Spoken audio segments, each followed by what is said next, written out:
the market's not so good today. Your stocks look kinda sick. In fact, they all drop down a point each time the tickers tick. Hola amigos de La Mula, esta es una edición especial de Cuaderno de Economía. En esta ocasión me acompaña en la co-conducción la politóloga y experta en gestión pública y además, si ella me permite, gestora, ¿no?, de datos, ¿no?, y una gran también lectora, ¿no?, y seguidora y cazadora de datos. Ella es Alexandra Ames. Vamos a evaluar en este cuaderno de economía el rol del periodismo económico tras 6 meses de pandemia global, ¿no?, pero un rol enfocado en América Latina. Para ello hemos invitado, ¿no?, junto a Alexandra, hemos invitado a Angélica Benavides. Ella es editora digital del medio desde Bogotá, de Colombia. Ella es editora digital de Dinero. También nos acompaña Martín Spilsuk. Él es economista y periodista. Y básicamente lo que hace Martín es encargarse del periodismo de datos desde el portal en Buenos Aires, Argentina, Chequeado. Bueno, a todos ellos y a todas ellas les damos la bienvenida. Así que empezamos. Alexandra, por favor, te doy pase para que inicies las reflexiones. Gracias. Sí, muchas gracias, Eduardo. Angélica, Martín, bienvenidos. Yo tengo una preocupación principal como para empezar el debate, porque me gustaría poder comprender un poco cómo en esta nueva ola de exceso o sobredimensionamiento podríamos contar con mucha disponibilidad de datos. A la vez la calidad de los datos pueden ser muy malos, pero al mismo tiempo existe toda esta tendencia a los fake news. Considero que la prensa amarilla ha existido siempre, desde que existe la prensa, pero creo que es fundamental poder alertar a la ciudadanía de que fake news podrían dañar la información o efectivamente esta información y qué se podría hacer para que los ciudadanos, los lectores de los diarios, los oyentes de las radios puedan detectar cuándo se trata de fake news y cuándo no. No sé, Martín, si me quieres explicar un poquito sobre esto. Hola a todos y a todas. Sí, nosotros en Chequeado venimos trabajando con desinformaciones, le decimos nosotros, desde hace varios años ya. Le decimos desinformaciones, en realidad la gente lo conoce como fake news, pero porque muchas veces no tienen el formato de noticias. Muchas veces, no sé, son cadenas de WhatsApp u otros textos o, bueno, justamente informaciones que desinforman al fin y al cabo. Y nosotros venimos ya desde, bueno, Chequeado empezó hace 10 años y desde hace varios que ya venimos enfocando nuestro trabajo de una forma muy importante en estas desinformaciones. Y ahora con el coronavirus, como pasa con un montón de crisis o un montón de eventos importantes, surgen un montón de desinformaciones. Bueno, crisis económicas siempre surgen desinformaciones, pero también surgen desinformaciones en eventos importantes, eso es lo que nosotros identificamos, y bueno, el coronavirus es uno de los eventos más importantes de las últimas décadas. Un poco yendo a lo que vos decías de cómo identificar estas desinformaciones, hay algunas recomendaciones que nosotros damos que tienen que ver con identificar el autor o la fuente de ese mensaje. Por ejemplo, muchas veces en WhatsApp llegan cadenas que arriba dice reenviado. Eso significa que la persona que te lo pasa ya se lo había, o sea, no siempre sabes de dónde viene ese mensaje. Entonces, tratar de preguntarle si alguien te reenvía algo, de dónde salió, cómo llegó a eso. Y prestar atención si esa fuente es oficial, si es creíble, o es alguien que no conoces. Inmiscuirse en esas cosas que a veces no siempre se hace. Y es preguntar siempre cuál es la fuente, ¿no? Cuando a mí me llegan estos mensajes de reenviado de WhatsApp, que empieza con hay un fuerte rumor que, o se está comentando que, siempre pregunto cuál es la fuente, ¿no? Súper. Eduardo. Bien, ahora yo voy a conversar un ratito con Angélica, ¿no? A ver, Angélica, nosotros sabemos que quizás el mayor activo, o uno de los mayores activos del periodismo o del periodista, es su credibilidad. En estos 6 primeros meses de pandemia, desde que explotó en China, en Wuhan, ¿no? Y pasó por estos 4 epicentros, China, Estados Unidos, España, Italia, y actualmente en América Latina, ¿cuál es tu lectura en rápida reacción? ¿Cuál es tu evaluación a propósito del periodismo económico en Latinoamérica? ¿Estamos a la altura? ¿Estamos, digamos, estamos a la altura del reto? O sea, lo estamos haciendo bien, en pocas palabras. A ver, desde Colombia, en todo caso, desde tu experiencia local, ¿cómo lees este rol del periodismo en América Latina, trasladándolo al resto de las economías y, evidentemente, de sus contenidos?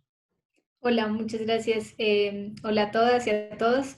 Pues sí, digamos que hay varios factores ahí, ¿no? Uno de esos es que toda esta crisis desde que comenzó nos ha puesto en el reto de, si bien hay una cantidad impresionante de información y todo el tiempo se está actualizando, es también tratar de poner como el stop en cierto momento y decir, ok, vamos a por lo menos recopilar información y a tratar de explicarle bien a las personas qué es lo que ha pasado por lo menos en la última semana, por lo menos hay días en que en verdad es como en las últimas 3 horas pasó esto, y esto se vincula de esa forma, ¿sí?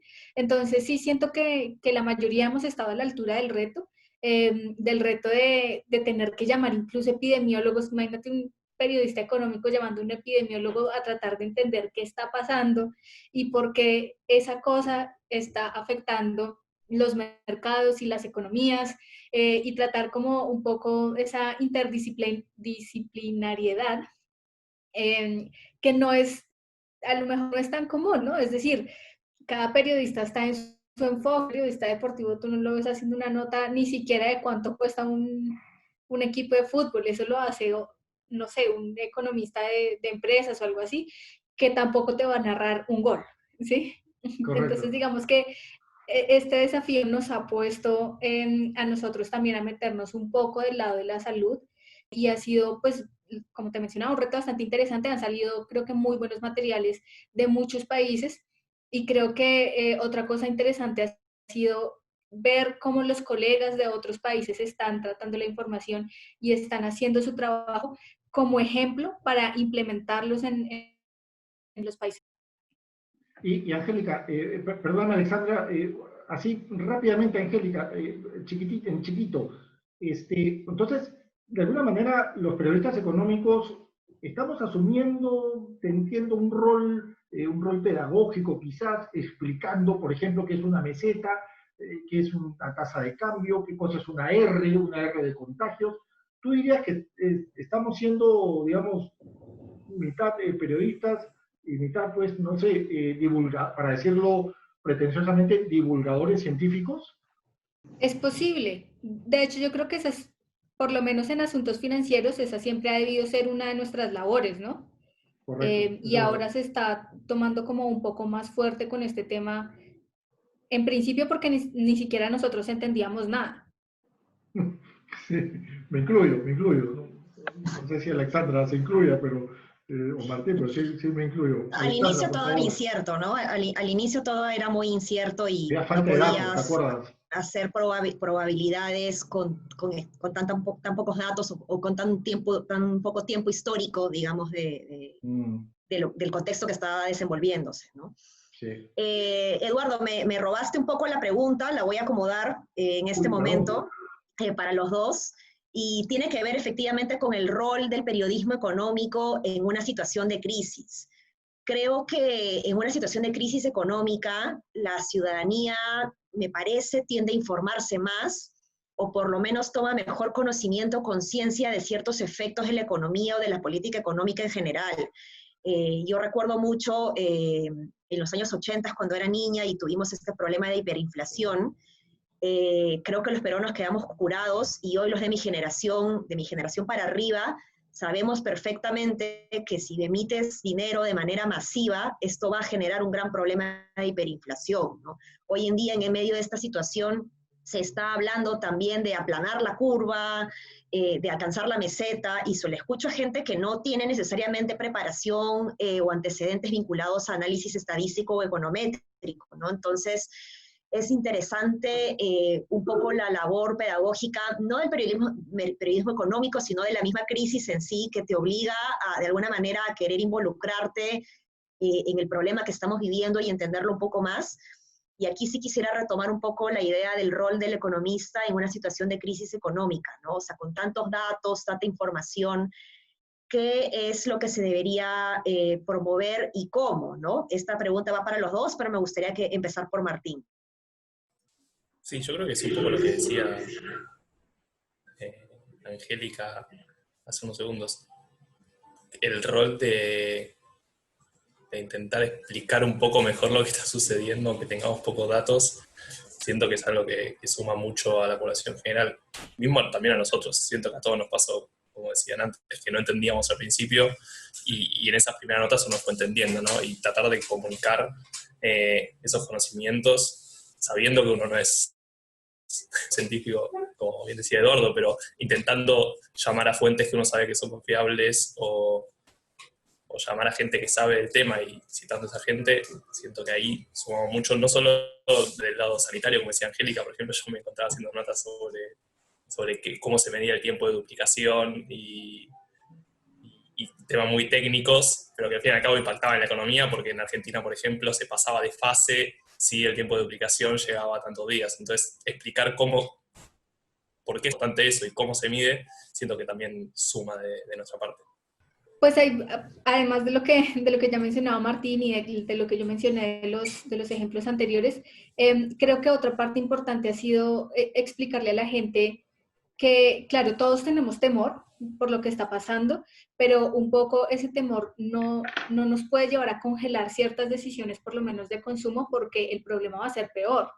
Y explicarle también a la gente todo la gran gama de propuestas económicas que han salido para conjurar la crisis, le dicen acá.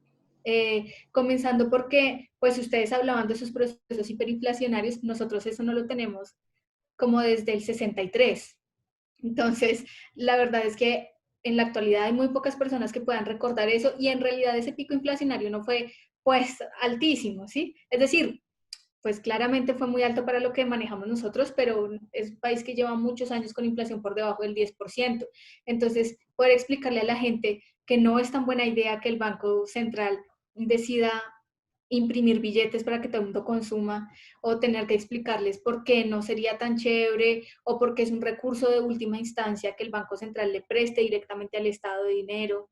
Ahora hemos pasado por todo un debate sobre la regla fiscal y por qué se suspende, y eso qué es, y por qué es importante, y por qué los países lo tienen. Entonces, ese ha sido un poco el rol, además de, creo que ha sido importante en esto del temor, también mostrar las historias buenas. Entonces, el empresario que logró transformarse, el emprendimiento que empezó en plena pandemia porque vio una oportunidad, negocios que, por el contrario, han visto triplicados, cuatruplicados sus actividades y han tenido que incluso contratar gente para atender la demanda, en especial los domiciliarios, y esto pues en tiempos de encierro es la única posibilidad de compra que tiene la gente, digamos. Correcto. No, bueno, un paréntesis, y Martín no me va a dejar mentir. Los peruanos y los argentinos somos capos en hiperinflación. Somos los máximos, o sea, en hiperinflación. Podemos dar cátedra. Los contenidos, ¿qué tan atados los han visto ustedes a estos datos sólidos, a esos datos que se han confirmado, esos datos que se han validado? O sea, los contenidos han sido buenos en función a los datos en general, en la prensa de América Latina, no solamente en Argentina y en Colombia. Ustedes han visto que los datos han tenido un buen matrimonio con la prensa económica, o simplemente ha habido prensa económica extremadamente elitista, que solamente ha escrito para el CEO o el CFO, en tanto pues ha dejado en la nebulosa al resto de los lectores y lectoras. ¿Cómo han sido esas experiencias desde sus respectivas plataformas. Y Alexandra, apóyame porque tú eres experta en datos. Bueno, pasa de todo, ¿no? Depende de la fuente que está emitiendo la información. Creo que aquí el rol del periodista económico es fundamental en traducir esta información a consumidores no especializados en el tema, ¿no? Y información muy científica existe, pero lo que he notado, al menos en Perú, es que se ha hablado en un lenguaje al inicio, ahora está mucho más familiarizado todo, pero al inicio se hablaba en un lenguaje muy técnico, me parece que era más difícil de procesar para el ciudadano. No sé, Angélica, Martín, ¿cómo lo ven ustedes desde sus países? Lo que yo he visto es que hay como una categorización, ¿no? Entonces, y va un poco de la mano, lo cual es triste, porque digamos que entre más especializado sea el medio, más elitista, y entonces es más técnico, pero la información además tiene mejor calidad. Entre más va bajando la información, como que incluso se desvirtúan algunas cosas, hay confusiones, y entonces tú lees informes o ves la televisión, escuchas por radio, y lo que haces es preguntarte como, pero ¿por qué hicieron esto? ¿No? ¿Por qué lo dijeron así? Eso no es así. Entonces, como también esa angustia de dijiste la mitad bien y la otra mitad mal, pero es una cosa que también se ve en los líderes políticos que están manejando esto. Entonces, tú ves presidentes o ministros que se confunden entre ellos mismos, se cruzan la información, o sale el presidente a decir algo que luego algunos de sus ministros tienen que corregir, o que no, mentiras, pero ya no es así, más bien cambiemos el decreto. Entonces, un poco es confuso, y lamentablemente lo que te decía, como entre más cercano a la gente del común, digamos, es el medio, usualmente hay un poco más de errores o de menor certeza, no es la palabra, pero como Menos, puntualidad en la información. o sea, menos quirúrgica, menos Exacto, adecuada, ¿no? eso es.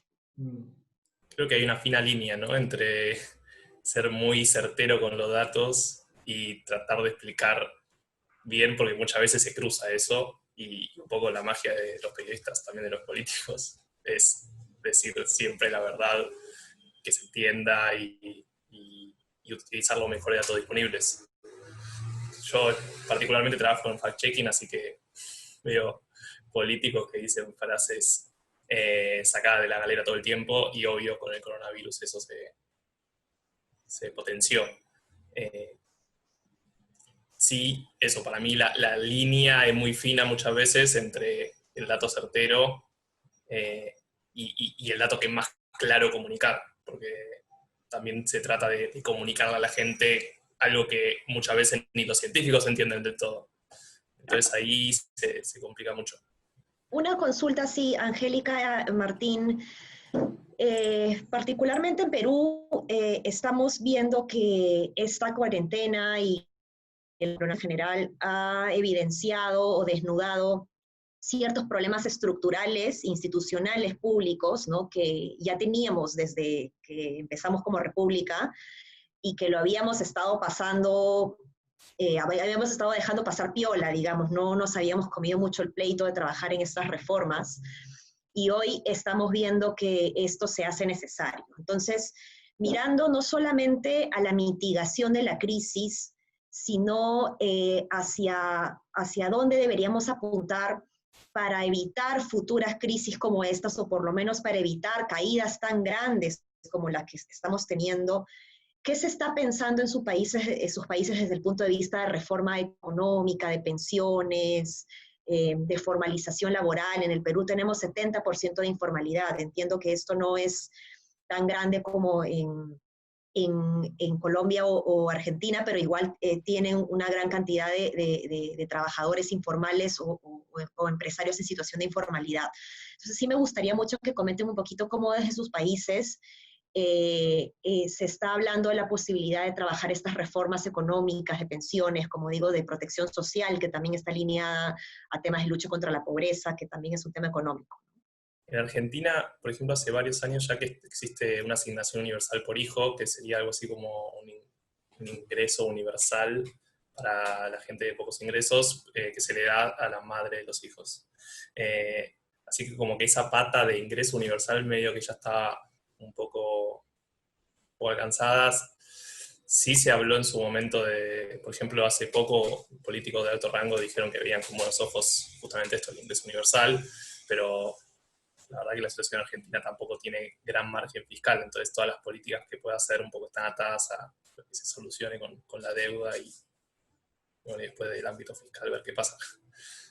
Lo que sí a mí me llamó mucho la atención fue, por ejemplo, el caso de la bancarización. La Argentina tiene una muy alta tasa de gente que no está bancarizada, y con el tema del pago de lo que acá se llamó el ingreso familiar de emergencias, que fue algo así como un pequeño monto para la familia de bajos ingresos, hubo un problema de que no había cómo dárselos, porque los bancos estaban cerrados, entonces tenían que ir a los cajeros se llenaron de gente, y ahí se puso especial énfasis en la importancia de la bancarización, la importancia de la educación financiera, y creo que es un buen ejemplo de esas cosas que venimos pateando hace muchos años y que con la crisis salen a flote. Y Estados sí lanzó programas, por ejemplo, en la televisión pública de una señora conocida hablándole especialmente y particularmente a la tercera edad, explicándole cómo funcionan ciertos sistemas, que son cosas que claramente podrían haberse hecho antes, pero bueno, la coronacrisis lo fomentó en todo caso. Bueno, no, nosotros no teníamos un ingreso universal. De hecho, esa es una de las, es como uno de los debates que tenemos ahora, de si debería existir una renta básica universal, le llaman aquí, para las familias vulnerables o bajos ingresos, porque aquí lo que se tenía era un ingreso mínimo, pero entonces además esto era pues, es decir, está muy bien focalizado y todas estas familias están bancarizadas y les llega muy bien su dinero, pero era el de las madres que tienen niños, y todas estas eran transferencias monetarias condicionadas que tuvieron que liberar la condición a raíz del problema del coronavirus, y además se aumentaron en algunos casos los giros, pero pues bueno, estaba el de las madres, estaba el de los estudiantes jóvenes, estaba el del adulto mayor. Por la crisis entonces tocó crear el ingreso solidario, que fueron como 3 millones de familias que eran de padres trabajadores informales y pues obviamente no podían trabajar, entonces toma tu ingreso solidario para que por lo menos no quedes por debajo de la línea de pobreza monetaria, que es como la más baja que tenemos nosotros. Se había hablado de una pensional desde que empezó el gobierno, se está pidiendo, en realidad esto lleva pidiéndose como hace más de 10 años o algo así, y el gobierno no quiero, y ahora sí, bueno, está bien, la verdad es que la tenemos planeada para el primer semestre, pero pues como el coronavirus, entonces más bien en 2021, para reducir gasto y focalizarlo mejor. Tributaria también, nosotros tuvimos tributaria en 2016, 2018, que tocó repetirla en 2019 porque la Corte Constitucional eliminó la de 2018, y ahora parece que vamos a tener una en 2021, pues porque necesitamos más ingresos para pagar nuestra deuda por el coronavirus.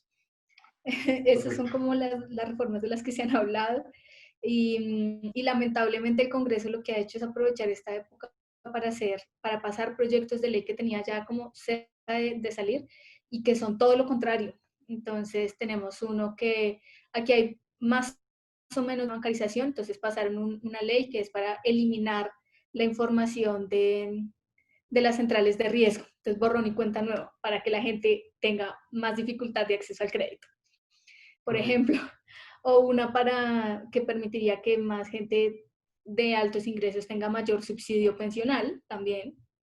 Están maravillosas nuestras ideas durante el coronavirus. Eso de la central de riesgo. Podemos hacer competencia también desde las cosas que está proponiendo el Congreso. Por citar un pequeño ejemplo, vi por ahí un proyecto de ley, está como proyecto, no lo han aprobado aún, pero el proyecto era en donde se exigía la rentabilidad de los fondos de pensiones, ¿no? O sea, como que está prohibido quebrar, digamos. Nosotros tenemos una rentabilidad mínima del fondo privado para las personas, pero pues tampoco una cosa así tan exagerada. Y bueno, entonces con la renta básica lo que quisieran es más bien unificar estos programas que ya tenemos y llegarle a la misma gente, pero con un solo giro y no con 3.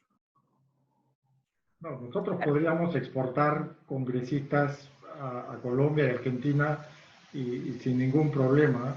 Podemos hacer cambios si quieren y les apuesto que no va a haber mayor impacto, ¿no? Porque con todo respeto creo que todos tienen esos defectos, ¿no?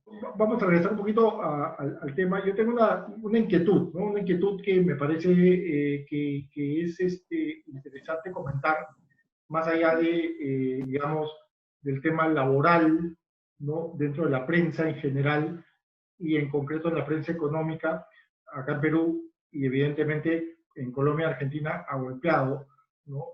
a los colegas. ¿Cómo ven ustedes el futuro a corto plazo de la prensa? O sea, acá en el Perú estamos viendo, y probablemente Alexandra no me va a dejar mentir, que la gente de alguna manera va a castigar a la prensa, ¿no? Va a hacer un escrutinio y va a evaluar si efectivamente la prensa en el Perú ha estado a la altura o no. ¿Ustedes creen que haya un castigo así de aquí pues no sé, a los próximos 18 meses, 20 meses en Argentina y en Colombia?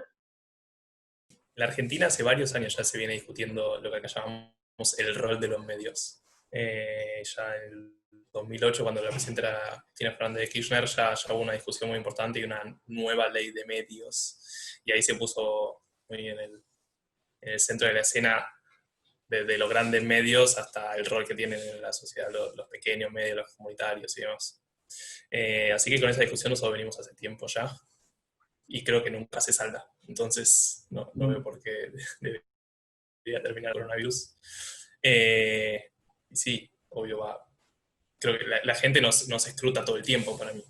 No es gratis publicar una llamada fake news, una desinformación, no es gratis cuando se nota que un medio está operando para alguna noticia que no es. Y con el coronavirus pasa lo mismo. Creo que los lectores buscan información fidedigna en todos sus formatos posibles. Correcto. La verdad es que aquí siempre ha habido escrutinio y debate porque este medio está de este lado y este medio está de este otro, y entonces la gente cancela suscripciones y se cambia al otro, y luego, pero mejoraron, entonces vuelven y cambian, y sí, como que esa ha sido una constante nuestra. Lo que sí hemos visto en esta época es como la formación de medios nuevos, digitales, la mayoría de ellos, que están abriendo una oportunidad importante, y la gente tal vez un poco cansada ya luego de haber decantado 1000 veces el mismo escrutinio, se está empezando a pasar esos medios. Correcto. Bueno, yo creo que hemos atacado quizás un espectro en rápida reacción. Yo espero que Angélica Martín no sea la última vez. De hecho, el tema da para largo. Tenemos que conversar también de la localía versus a la globalización de la noticia económica. Bueno, yo me quedo con resaltar este rol del periodismo económico en un momento de crisis económica, ¿no? En donde creo que los ciudadanos les toca más la preocupación de lo que está sucediendo y por lo tanto tienen derecho a acceder a información de calidad, pero al mismo tiempo sencilla, ¿no? Que sea digerible para ellos. Creo que ese es el gran reto. El fact-checking también es una herramienta fundamental para determinar por dónde están yendo los políticos, digamos, porque finalmente los políticos también pueden ser promotores de los fake news, ¿no? Ya tenemos ejemplos interesantes en otros países. Sí, bueno. Y básicamente eso, ¿no? Correcto. Bueno, amigos de La Mula, esta ha sido una edición especial de Cuaderno de Economía. Le agradezco muchísimo a Alexandra por haberme dado una mano, acompañado en esto, desde su expertise como, digamos, gestora de datos. Y evidentemente también te agradecemos a Angélica y a Martín, desde Bogotá y Buenos Aires respectivamente. Que no sea la última vez para ambos, y nuestros mejores deseos para ustedes. Muchas gracias. Gracias a Gracias a ustedes. ustedes.